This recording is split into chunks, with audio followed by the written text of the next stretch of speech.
चलिए आज से हम एक नया टॉपिक स्टार्ट करते हैं जिसका नाम है दिल्ली सल्तनत के प्रमुख वंश एवं उसका शासनकाल। तो ये टॉपिक है, बोला जाए कि किसी को मतलब छोटा नहीं समझना चाहिए, किसी को छोटा नहीं समझना चाहिए और किसी को कमजोर भी नहीं समझना चाहिए। उसी का एक प्रमाण है, ज़्यादा तो नहीं कहेंगे, आप लोग खुद समझदार हैं, समझ जाएंगे। क्योंकि ऐसा है कि अगर डिटेल्स बताने लगूँ तो वीडियो काफ़ी लंबा हो जाएगा। यानी कि 1.5 फीटिया यानी सबसे छोटा कद का शासक आया और देख लीजिए 1206 से 1526 तक ये टाइम चला जाता है। 1206 से 1526 तक चला जा रहा है, यानी कि 12 और 3 15 इधर 26, 300 बोला जाए तो लगभग 300 काट पीट करके चलते हैं, 300 साल एक शासन रहता है लंबा। तो चलिए आते हैं टॉपिक पर।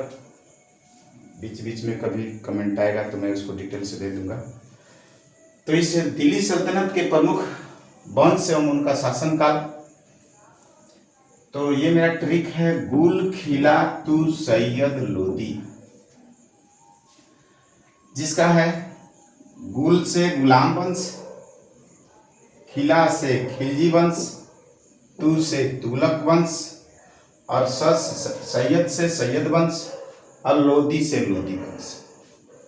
अब ये टाइम रहा है 1206 से 1290, इसके बाद 1290 से 1320, खिलजी वंश का टाइम 1290 से 1320, तुगलक वंश का टाइम रहा है 1320 से 1414, इसके बाद सैयद वंश का टाइम पीरियड रहा है 1414 से 1451 और लोदी वंश का रहा है 1451 से 1526।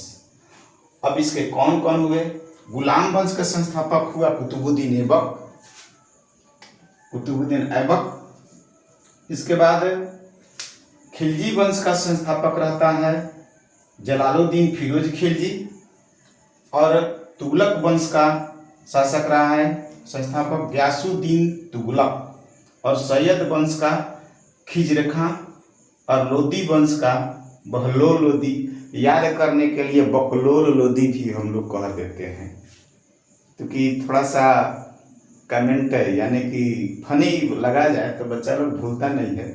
तो लोदी वंश का बहलोल लोदी को हम लोग बकलोल लोदी भी कह करके काम निकाल लेते हैं।